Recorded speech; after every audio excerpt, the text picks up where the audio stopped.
नमस्कार। अगर बच्चों आप लोग सीयूटी यूजी एग्ज़ाम 2025 की तैयारी कर रहे हैं तो वीडियो काफ़ी ज़्यादा ये इम्पॉर्टेंट होने वाली है। बच्चों आज हम लोग जनरल नॉलेज के 40 क्वेश्चंस करेंगे जो कि आपके सीयूटी एग्ज़ाम के लिए काफ़ी ज़्यादा इम्पॉर्टेंट होंगे। तो बच्चों इससे पहले मैंने 2 प्रैक्टिस सेट अपलोड कर दिए जिनको आप लोग देख सकते हैं। बच्चों मैं साथ-साथ में आपके प्रीवियस ईयर क्वेश्चन भी अपलोड करूँगा जो आप कमेंट बॉक्स में डिमांड करेंगे। जिसकी डिमांडिंग ज़्यादा होगी वही वीडियो आपके पास जल्दी से जल्दी आते रहेंगे। तो बच्चों आज हमारा ये जनरल नॉलेज का प्रैक्टिस सेट नंबर 3 है। इससे पहले मैंने 2 प्रैक्टिस सेट अपलोड कर दिए हैं तो आप लोग उसको धुआंधार तरीके से शेयर भी करते रहिए।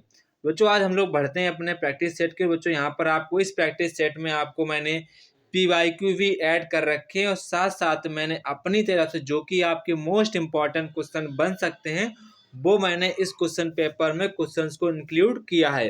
तो आप इन क्वेश्चंस को सभी क्वेश्चंस को अच्छे प्रकार से रिवीजन करेंगे ताकि आप जो सीयूटी एग्जाम में अच्छा स्कोर अचीवमेंट कर पाएँ और आप देन आप फर्दर आप लोग अच्छी यूनिवर्सिटी में आपका एडमिशन हो सके। तो आप सभी लोग सारे क्वेश्चंस को अच्छे प्रकार से रिवीजन करते रहेंगे।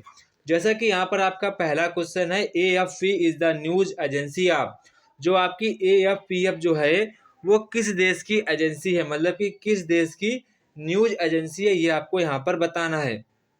तो बच्चों यहाँ पर जो आपकी APF जो आपकी न्यूज एजेंसी है वो आपकी, तो बच्चों यहाँ पर जो आपका APF इसका जो हमारा फुल फॉर्म होगा ये आपका होगा अगेंस्ट, क्या होगा एजेंस, एजेंस एंड आपका फ्रांस, क्या होगा फ्रांस, फ्रांस एंड आपका होगा प्रीसी, ठीक है PRESSE, ठीक है प्रीसी। तो ये हमारी कहाँ की न्यूज एजेंसी है, ये आपकी फ्रांस की जो आपकी न्यूज एजेंसी है, ठीक है। इसको आप ध्यान रखेंगे, इससे आपका क्वेश्चन ये बन सकता है। इसके बाद यहाँ पर आपका क्वेश्चन नंबर नेक्स्ट है, which of the following represents the year in which Alexander invaded to India. यहाँ पर कह रहे हैं कौन सा ईयर है जब अलेक्जेंडर इंडिया में इन्वेटेड हुए थे। तो वो आपका ईयर कौन सा है, वो आपका ईयर है 326 BC, ठीक है 326 BC, ठीक है। तो इसको आप ध्यान रखेंगे, यहाँ पर आपका ऑप्शन नंबर सी वाला करेक्ट आंसर हो जाएगा। इसके बाद यहाँ पर आपसे कह रहे हैं कि जो आपका खैबर पास है वो कहाँ पर है। तो खैबर पास जो आपका है ये किस जगह आपका लोकेटेड है। तो खैबर पास बच्चों आप देखेंगे जो खैबर पास होता है वो आपका यहाँ पर अफगानिस्तान में आपको देखने को मिलेगा। कहाँ पर देखने को मिलेगा, अफगानिस्तान में आपको देखने को मिलेगा। तो यहाँ पर आपका ऑप्शन नंबर डी वाला करेक्ट आंसर हो जाएगा। इसके बाद आपका यहाँ पर क्वेश्चन नंबर 4 है, कह रहे हैं कि द फर्स्ट सेक्रेटरी जनरल कौन से, CG, इसको SG बोलते हैं, जिसको हम लोग कहते हैं secretary general of United nation. यहाँ पर कह रहे हैं कि UN के फर्स्ट सेक्रेटरी जनरल कौन थे। तो वो हमारे कौन थे, वो हमारे थे टग्वी ली। तो टग्वी जो ली थे वो हमारे UN के सब फर्स्ट सेक्रेटरी जनरल थे। इसको आप ध्यान रखेंगे, काफ़ी ज़्यादा ये इम्पोर्टेंट क्वेश्चन है। इसके बाद यहाँ पर आपका क्वेश्चन नंबर 5 है, southern railway is head quarter at. तो आपका जो सार्थन रेलवे है उसका यहाँ पर आपका हेड क्वार्टर कहाँ पर है। तो जो आपका साउथर्न जो आपका रेलवे है उसका जो हमारा हेड क्वार्टर है वो आपका बच्चों चेन्नई में, कहाँ पर है, चेन्नई में। तो यहाँ पर आपका ऑप्शन नंबर डी वाला करेक्ट हो जाएगा। इसके बाद यहाँ पर आपका क्वेश्चन नंबर 6 है, the first ministerial meeting of the World Trade Organization took place at. यहाँ पर कह रहे हैं कि जो आपकी WTO होता है जिसको हम लोग वर्ल्ड ट्रेड ऑर्गेनाइजेशन कहते हैं, उसकी जो फर्स्ट मीटिंग कहाँ पर अटेंड की गई थी। तो हमारी जो वर्ल्ड WTO की जो फर्स्ट मीटिंग है वो बच्चों सिंगापुर में लोकेटेड की गई थी, जो कि आपके मलेशिया के पास में आपको यहाँ पर देखने को मिलेगा, मलेशिया में, ठीक है। तो मलेशिया के पास यहाँ पर आपको देखने को मिलेगा, ठीक है। इसी से यहाँ पर जो चाइना से जो हमारी जहाज वगैरह आती हैं जापान से, वो सिंगापुर के पोर्ट से होकर ही हमारे देश में एंटर करती हैं, ये आप ध्यान रखेंगे, ठीक है। तो हमारा सिंगापुर करेक्ट आंसर हो जाएगा, सिंगापुर। इसके बाद यहाँ पर क्वेश्चन नंबर 7 है। तो क्वेश्चन नंबर 7 यहाँ पर आपसे कह रहा है कि question number 7, the highest producer of milk in this world. तो यहाँ पर कह रहे हैं मिल्क का हाईएस्ट प्रोड्यूस कौन सा कंट्री करता है। तो वो आपको सभी को पता है, जो हमारा इंडिया है वो दूध के लिए सबसे आगे ही रहता है। तो यहाँ पर हमारा option number C will be right answer this question. इसके बाद यहाँ पर आपका क्वेश्चन नंबर आपका 8 है। तो क्वेश्चन नंबर 8 यहाँ पर आपसे कह रहा है कि the first women chief justice of high court of the India. तो यहाँ पर कह रहे हैं कि इंडिया की फर्स्ट चीफ जस्टिस यहाँ पर कौन थी हाई कोर्ट की, जो हमारे हाई कोर्ट की फर्स्ट चीफ जस्टिस वुमेन कौन थी। तो जो ऐसे क्वेश्चंस आपको ध्यान रखने, जो भी आपके फर्स्ट हो, जो आपके फर्स्ट प्राइम मिनिस्टर, फर्स्ट जो कि आपके लोकसभा, जो कि आपके स्पीकर हैं, आपको ऐसे फर्स्ट जितने भी आपके फर्स्ट पर्सन हैं, जो कि आपके फर्स्ट वुमेन हैं, इनको आपको ध्यान रखकर जाना। बेसिकली मैं इस पर एक वीडियो बनाऊंगा कि कौन कौन से हमारे फर्स्ट पर्सन है, कौन कौन से वुमेन हैं जिन्होंने अपने हिस्टोरिक इवेंट में अपना पहला स्थान अचीव किया है। उन पर मैं अलग एक वीडियो बनाऊंगा, ठीक है, अगर आप लोग मुझसे कमेंट बॉक्स में कहेंगे तो यहाँ पर आप देखेंगे जो आपकी हाई कोर्ट की फर्स्ट चीफ जस्टिस वुमेन थी वो हमारी लीला सेठ थी। कौन थी? लीला सेठ। यहाँ पर हमारा ऑप्शन नंबर सी वाला करेक्ट आंसर हो जाएगा। इसके बाद यहाँ पर कह रहे हैं कि आइडेंटिफाई करना कि कौन सा आपका करेक्ट है। तो करेक्ट वाला मुझे यहाँ पर देखना है। तो करेक्ट वाला यहाँ पर आप देखेंगे वर्ल्ड टेली कम्युनिकेशन डे। तो जो आपका वर्ल्ड टेली कम्युनिकेशन डे है वो बच्चों आपका 17 मई को यहाँ पर सेलिब्रेट किया जाता है। 17 मई को आपका जो ये वर्ल्ड कम्युनिकेशन डे है वो 17 मई को सेलिब्रेशन किया जाता है। तो आप इसको ध्यान रखेंगे। यहाँ पर मैं, अगर आप लोग मुझसे बात करें कि मैं सभी डेट को भी, जितने भी आपके यहाँ पर डेज होते हैं, मैं उस पर मैं वीडियो सेपरेट भी बनाऊंगा। उसके बाद मेरे पास सारे नोट्स हैं, मैं उस पर अलग से बना दूंगा, ठीक है, उसकी आपको टेंशन नहीं लेनी है, ठीक है। इसके बाद यहाँ पर आप नेक्स्ट देखेंगे, आपका यहाँ पर क्वेश्चन नंबर 10 होगा, जो कि आपका ये रहा क्वेश्चन नंबर 10। तो यहाँ पर आपका पहला क्वेश्चन कह रहा है कि the world record for the fastest double century in test by held. तो यहाँ पर कह रहे हैं कि वर्ल्ड रिकॉर्ड रहा है fastest double century in test match. तो यहाँ पर कह रहे हैं कि टेस्ट मैच में डबल फास्टेस्ट सेंचुरी किस खिलाड़ी ने यहाँ पर मारी है। तो वो हमारे हैं नाथन एशले। कौन है? Nathan Astle. तो यहाँ पर आपका option number B will be right answer this question. इसके बाद देखो यहाँ पर पहला क्वेश्चन मैंने आपसे पहले ही कहा है कि आप फर्स्ट वुमेन, फर्स्ट जो आपके जो मेन हैं, उन्होंने हिस्ट्री में किस किस क्षेत्र में पहला जो आपका प्लेस है उसको अचीव किया है, उन क्वेश्चंस को आपको ज़्यादा फोकस करना है। जैसे कि यहाँ पर आपका पहला क्वेश्चन था first speaker of the Lok Sabha was. तो लोकसभा के पहले स्पीकर कौन थे, तो ये यहाँ पर आपसे पूछ रहे हैं। तो लोकसभा के जो हमारे पहले स्पीकर थे वो जीवी मावलंकर थे। कौन थे? जीवी मावलंकर थे। तो यहाँ पर आप इसको ध्यान रखेंगे, यहाँ पर आपका ऑप्शन नंबर सी वाला करेक्ट आंसर हो जाएगा। इसके बाद यहाँ पर आपका क्वेश्चन नंबर 12 है। तो क्वेश्चन नंबर 12 कह रहे विच of the following represent the number of members nation of non align movement. तो यहाँ पर कह रहे हैं कि जो आपका नॉन अलाइन मूवमेंट था उसमें नंबर ऑफ मेंबर्स कितने थे, वो यहाँ पर आपसे पूछ रहे हैं कि जो आपका नॉन अलाइनमेंट जो आपका मूवमेंट था, जो कि उसमें कितने मेंबर्स ने पार्टिसिपेट किया था, वो यहाँ पर आपसे पूछ रहे हैं। तो नॉन अलाइंस जो आपका मूवमेंट था उसमें बच्चों आपको यहाँ पर 118 जो मेंबर्स थे उन लोगों ने इसमें पार्टिसिपेट किया था। तो आप इसको ध्यान रखेंगे, ठीक है, नॉन अलायंस मूवमेंट, इसको आप ध्यान रखेंगे, ठीक है। कई कई जगह आपको यहाँ पर 117 भी आंसर देखने को मिलेगा। अगर आपके यहाँ पर 118 नहीं है तो आप 117 को ही करेक्ट मानेंगे। अगर दोनों है तो आप इसको ही सही मानेंगे, ठीक है, आप इसको ही सही मानेंगे, ठीक है। तो यहाँ पर आपका 118 हो जाएगा। इसके बाद यहाँ पर कह रहे हैं कि this personality is known as the father of economics. तो यहाँ पर कह रहे हैं कि फादर ऑफ इकोनॉमिक्स किस पर्सन को जाना जाता है? Father of economics. तो फादर ऑफ इकोनॉमिक्स जो हमारे कौन है? वो हमारे हैं बच्चों फादर ऑफ इकोनॉमिक्स। तो फादर ऑफ इकोनॉमिक्स हमारे हैं एडम स्मिथ। कौन है? एडम स्मिथ, जो कि आपके माइक्रो इकोनॉमिक्स के फादर हैं। कौन है? माइक्रो इकोनॉमिक्स के हमारे ये फादर हैं। इसको भी आप ध्यान रखेंगे। बेसिकली फादर आप अगर इकोनॉमिक्स पूछे तो आप इसको ही टिक लगाएंगे, एडम स्मिथ को ही आप करेक्ट मानेंगे। इसके बाद यहाँ पर कह रहे हैं कि mount Etna is a famous volcano is located. जो आपका माउंट एटना है वो किस कंट्री का फेमस वॉल्केनो है? तो वो बच्चों हमारा इटली का ये हमारा फेमस वॉल्केनो मतलब कि ज्वालामुखी है, ठीक है। इसके बाद यहाँ पर आपका क्वेश्चन नंबर 15 आता है, where is the where is the Tungabhadra sanctuary located.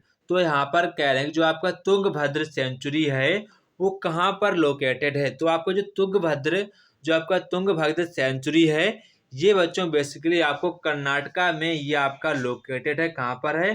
Karnataka में आपका ये लोकेटेड है। तो यहाँ पर आपका option number C will be right answer this question. इसके बाद यहाँ पर आपका क्वेश्चन नंबर 16 आता है। तो क्वेश्चन नंबर 16 यहाँ पर कह रहे हैं कि the agency of United Nations that was get set up strength the international cooperation in the field of education and improve the standards of education. मतलब यहाँ पर कह रहे हैं कि वो कौन सी एजेंसी है जिसने इंटरनेशनल कोऑपरेशन के क्षेत्र में एजुकेशन को इम्प्रूव और स्टैंडर्ड एजुकेशन को मतलब कि प्रमोट किया है। तो वो आपकी कौन सी एजेंसी है जिसने बच्चों यहाँ पर आपके यहाँ पर इंटरनेशनल कोऑपरेशन है एंड साथ साथ में यहाँ पर आपको तो वो आपकी जो बच्चों एजेंसी है वो आपकी एजेंसी है यूनेस्को। जो बच्चों यूनेस्को है वो हमारे जो हिस्टोरिक प्लेसेस हैं उनको सेफ रखता है। इसके बेस पर वो सेफ रखता है ताकि जो हमारी फर्दर जो हमारी पीढ़ी हैं उनको देख पाएँ, उनसे कुछ सीख ले पाएँ और उनसे कुछ एजुकेशन को भी इम्प्रूवमेंट कर पाएँ। जैसे कि आपने देखा होगा जितने भी हमारे हिस्टोरिकल प्लेसेस हैं, हिस्टोरिकल मूवमेंट जो हमारे बिल्डिंग्स हैं, जितने भी हमारे हिस्टोरिकल जितने भी हमारे थिंग्स हैं उनको यूनेस्को सेव करके रखता है। उनको मतलब कि वर्ल्ड हेरिटेज में उसको लिस्ट में शामिल कर देते हैं ताकि जो हमारी फर्दर जो हमारी एज है उसको हम लोग देख पाएँ, ठीक है। तो इसी के पर्पज से यूनेस्को को इस्टेब्लिश किया गया था। तो आप इसको ध्यान रखेंगे। तो यहाँ पर आपका option number C will be right answer this question.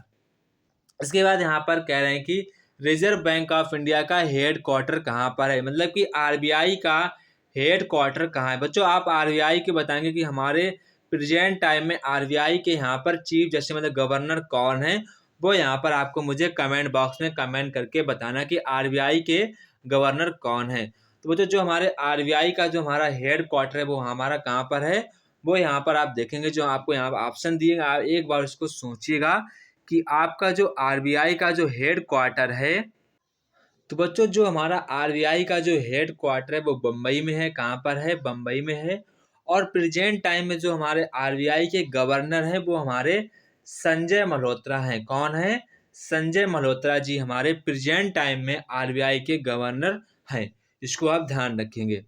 इसके बाद यहाँ पर कह रहे हैं कि जाना गाना माना मतलब कि जनगण मनगढ़ कौन है हमारा? जनगण मनगढ़ was accepted as the national anthem of the India by the constituent assembly of the India in which of the following year. मतलब कि यहाँ पर कह रहे हैं कि जो आपका जनगण मनगढ़ है वो भारत में किस ईयर कॉन्स्टिट्यूशन असेंबली द्वारा इसको यहाँ पर नेशनल एंथम के रूप में इसको एक्सेप्ट किया गया था।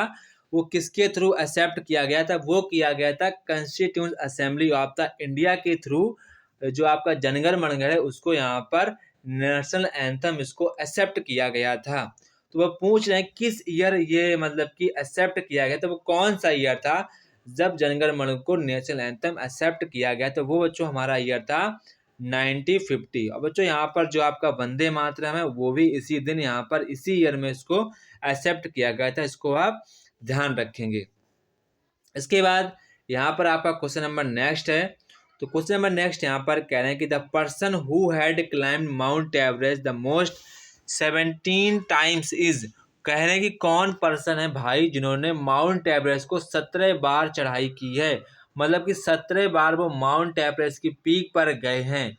तो वो हमारे कौन से पर्सन है जिन्होंने इतना हिस्टोरिकल अपने आप का खिताब रचा है। तो वो हमारे हैं अप्पा शेरपा। कौन है? अप्पा शेरपा, जो कि आपके नेपाल से बिलोंग करते हैं। इसको आप ध्यान रखेंगे। इसके बाद यहाँ पर आपका क्वेश्चन नंबर आपका आता है 20। कह रहे हैं कि which Indian state has its maximum area under the forest cover. कह रहे हैं कि वो कौन सा कंट्री है, कौन सा इंडियन स्टेट है, कौन सा आपका भारतीय राज्य है जो सबसे ज़्यादा यहाँ पर मैक्सिमम एरिया कवर्ड करता है फॉरेस्ट का, वो कौन है?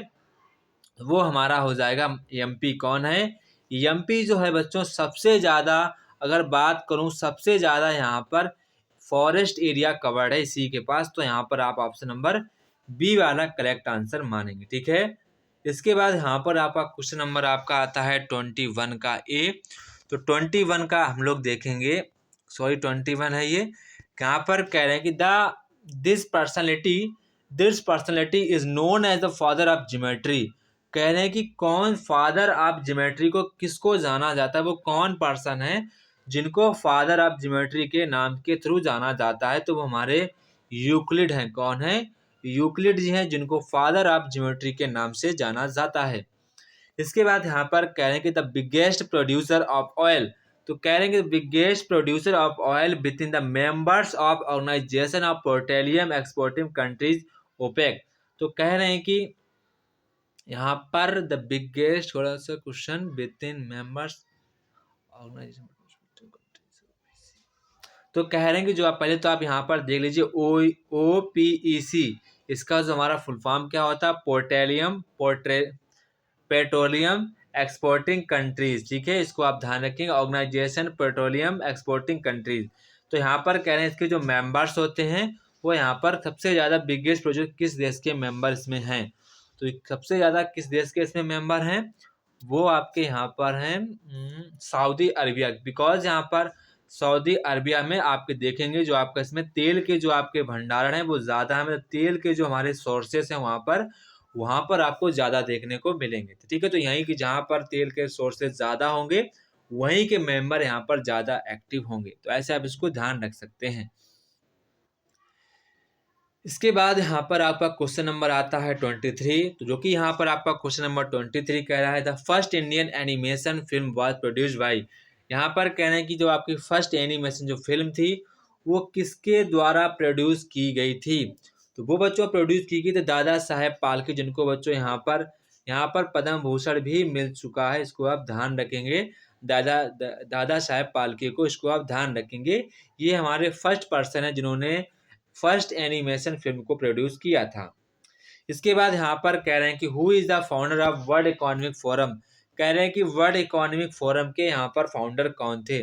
जो कि आपके वर्ल्ड इकोनॉमिक जो आपके फाउंडर थे वो क्लास स्वेच्छेप थे। ठीक है, स्वाद में लगा आपका थोड़ा सा क्लास क्लास क्लास सॉब हो जाएगा, सॉच, पता नहीं इसको क्या पढ़ेंगे, इसको आप देख लें, ऑप्शन नंबर बी है।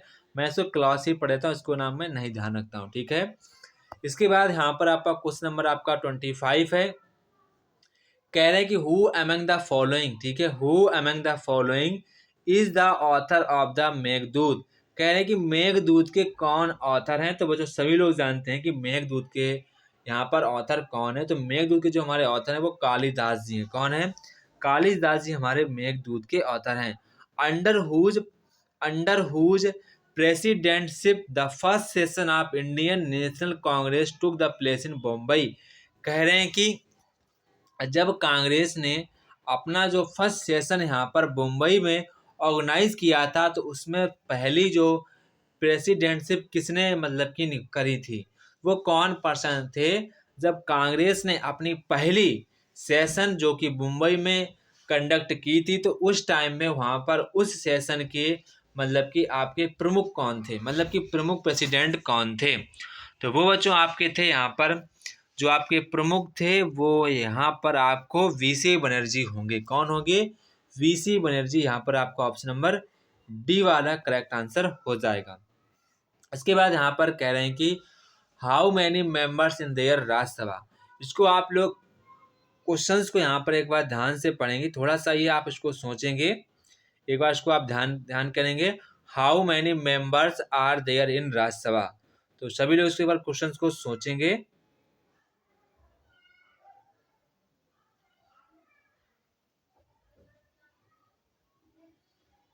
आप सभी लोग इसका आंसर पहले सोच लीजिएगा।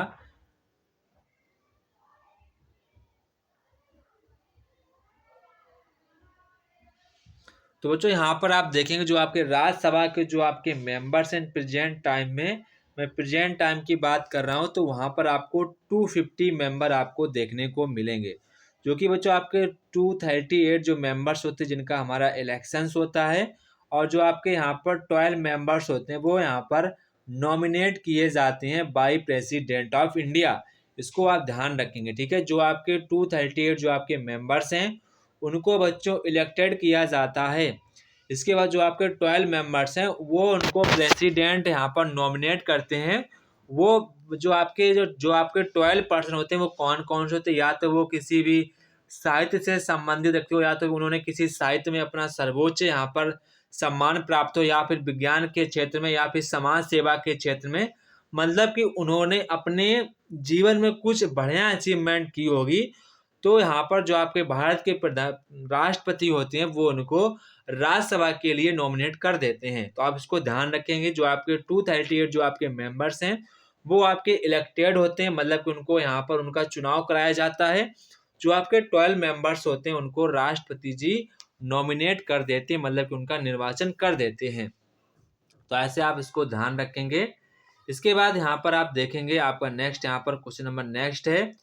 तो नेक्स्ट यहाँ पर आपका क्वेश्चन नंबर रहेगा आपका क्वेश्चन नंबर आपका 28, पनामा कैनल, जो कि मोस्ट इंपॉर्टेंट है। अगर मैं बात करूं, पनामा कैनल सबसे ज़्यादा इकोनॉमिकल सेंटर है, मतलब कि जिसकी भी हर कोई जो कंट्री है वो पनामा कैनल पर अपना मतलब कि अधिकार जमाना चाहता है, बिकॉज यहाँ पर सबसे ज़्यादा शिप यहीं से होकर गुजरती हैं। अगर आप अमेरिका जाना चाहेंगे कहीं पर भी, अगर आप नॉर्थ अमेरिका या फिर साउथ अमेरिका की ओर जाना चाहेंगे तो आपको यहीं से इंटर्ड मिलेगी।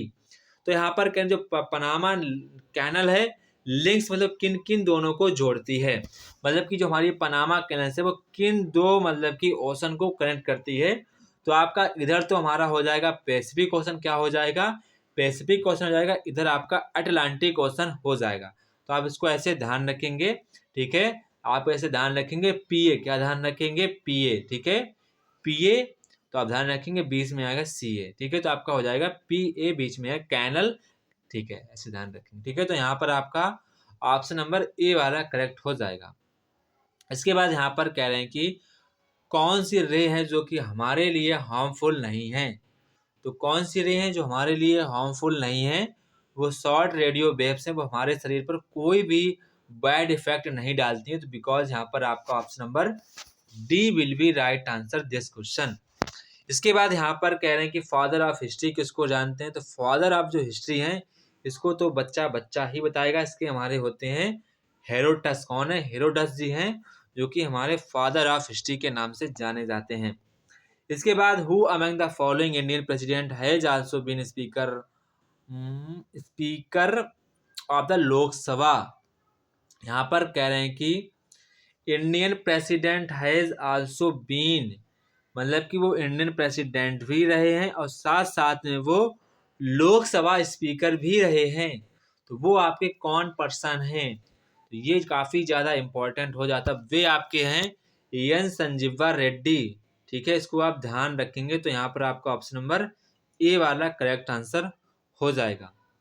इसके बाद यहाँ पर आपका क्वेश्चन नंबर 32 है, over which of the following rivers Bhakra Nangal बांध। तो यहाँ पर कह रहे हैं जो आपका भाखड़ा नांगल बांध है, जो आपका डैम है, वो किस रिवर के ऊपर है, तो मतलब कि उसके नीचे कौन सी रिवर फ्लो करती है। तो वो आपकी रिवर है सतलुज रिवर है, ठीक। कौन सी है, सतलुज रिवर आपकी यहाँ पर फ्लो करती है। इसके बाद Ottawa process negotiations is related to.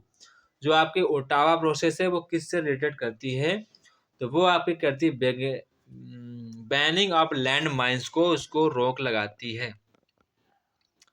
इसके बाद यहाँ पर आपका क्वेश्चन नंबर आपका 34 है। तो क्वेश्चन नंबर 34 कह रहे हैं कि what percentage of the world area is occupied India, मतलब कि पूरे वर्ल्ड का इंडिया कितने परसेंटेज एरिया को कवर्ड करती है। जो कि आपका इंडिया है वो आपका बच्चों यहाँ पर नॉर्थ हेमीस्फीयर में लोकेटेड है। वो पूरे वर्ल्ड, जितना आपका वर्ल्ड है, जिसमें आपका पूरे वर्ल्ड में जितना एरिया है उसका कितना परसेंट आपका इंडिया कवर करता है, वो आपका बच्चों कवर करता है 2.4 परसेंटेज एरिया इंडिया केवल कवर करता है पूरे वर्ल्ड एरिया का। तो यहाँ पर आपका ऑप्शन नंबर बी वाला करेक्ट आंसर हो जाएगा। इसके बाद यहाँ पर आपका क्वेश्चन नंबर 35 है, in which of the following years the general agreement on tariffs and trade came into, मतलब कि यहाँ पर कह रहे हैं कि कौन सा ईयर है जब यहाँ पर जनरल एग्रीमेंट टैरिफ है और ट्रेड को हमारे एग्जिट, मतलब कि सबसे पहले कब शुरुआत किया गया, सिर्फ यहाँ पर कहने का मतलब यही है। तो वो आपका ईयर था 1948 में इस चीज़ को यहाँ पर स्टार्टेड किया गया था। ठीक है, इसको ध्यान रखेंगे। तो यहाँ पर आपका ऑप्शन नंबर यहाँ पर बी वाला करेक्ट हो जाएगा। ठीक है, इसके बाद यहाँ पर आपका क्वेश्चन नंबर आपका 36 है। तो क्वेश्चन नंबर 36 कह रहे हैं कि इन अ नॉर्मल, एक हेल्थी मैन में क्वांटिटी ऑफ ब्लड कितना अप्रोक्सीमेट में होता है। तो 5 लीटर स्वस्थ मनुष्य के शरीर में खून इतना मैक्सिमम हो सकता है। इसके बाद यहाँ पर आपके 4 क्वेश्चंस और बचे हैं, फिर हमारा ये एंड हो जाएगा। इसके बाद हम नेक्स्ट प्रैक्टिस सेट की ओर बढ़ेंगे। फिर तो यहाँ पर आप देखेंगे, यहाँ पर कह रहे हैं कि the credit for the classification of the blood group, यहाँ पर कह रहे हैं कि ग्रुप का जो हमारा ब्लड ग्रुप है उसका क्लासिफिकेशन किस भाई ने किया था, मतलब कौन पर्सन थे जिसने ब्लड का क्लासिफिकेशन किया। जैसे आपका ओ ग्रुप है, ए ग्रुप है, बी ग्रुप जो आपका नेगेटिव है, B negative, A positive, A B group है, ये किस पर्सन ने क्लासिफिकेशन किया था। वो हमारे पर्सन थे के लैंड स्टीनियर थे, जो जिन्होंने blood group sorry world groups का यहाँ पर ब्लड ग्रुप्स का यहाँ पर क्लासिफिकेशन किया था। इसके बाद यहाँ पर आप क्वेश्चन नंबर 38 देखेंगे, which part of the body gets affected pleurisy. तो यहाँ पर प्लीसी मतलब कि यहाँ पर आपका हो जाएगा लंग्स। क्या होगा, लंग्स। यहाँ पर आपका ऑप्शन नंबर बी वाला करेक्ट आंसर हो जाएगा। ठीक है, इसके बाद हम लोग नेक्स्ट क्वेश्चन की ओर देखते हैं। क्वेश्चन नंबर आपका 39 है, unhappy India is a name, मतलब कि अनहैप्पी जो आपका इंडिया है ये किसने भाई साहब बुक लिखी। अनहैप्पी इंडिया ये किस राइटर की बुक है। वेरी वेरी इंपॉर्टेंट ये आपकी बुक है, कई बार एग्जाम्स में पूछी भी गई है, तो आप इसको ध्यान रखेंगे। जो आपकी अनहैप्पी जो आपकी बुक है वो लाला लाजपत राय जी ने बुक लिखी है। तो आप ध्यान रखेंगे, इनको बच्चों आयरन मैन के नाम से भी जानते हैं। ठीक है, नहीं इनको नहीं आयरन मैन के नाम से जानते। ठीक है, सॉरी, ये हमारी बुक लिखी है, लाला लाजपत राय ने जिन्हें बुक लिखी है। इसके बाद यहाँ पर आपका क्वेश्चन नंबर 40 आता है, the venue of the first Asian game that took place in 1951 was. तो एशियन गेम्स कंडक्ट 1951 कौन से कंट्री में कंडक्ट हुए थे। तो वो आपका मतलब कि वो आपका जो स्टेट्स रहेगा भारत का रहेगा न्यू दिल्ली। ठीक है, तो यहाँ पर आपका option number B will be right answer this question. ये हमारे बच्चों 40 क्वेश्चंस कवर हो गए हैं। तो यहाँ पर आपको वीडियो कैसी लगी आप लोग मुझे कमेंट बॉक्स के कमेंट करके बताएंगे। अगर आप किसी अदर पर प्रैक्टिस सेट चाहते हैं तो आप मुझसे कमेंट बॉक्स में कमेंट करके बता सकते हैं। मैं उस पर पूरा प्रयास करूंगा कि आपको जल्द से जल्द चीज़ें प्रोवाइड कराई जाएं और आपकी तैयारी को बेहतर बनाया जा सके। ठीक है, सभी लोग मुझे कमेंट बॉक्स में कमेंट करके ही बताएंगे। तो जय हिंद बच्चों, फिर मिलते हैं अपने नेक्स्ट वीडियो में। तब तक कि आप सभी बच्चों को जय हिंद। अगर वीडियो पर नए हो तो वीडियो को लाइक और सब्सक्राइब जरूर करें।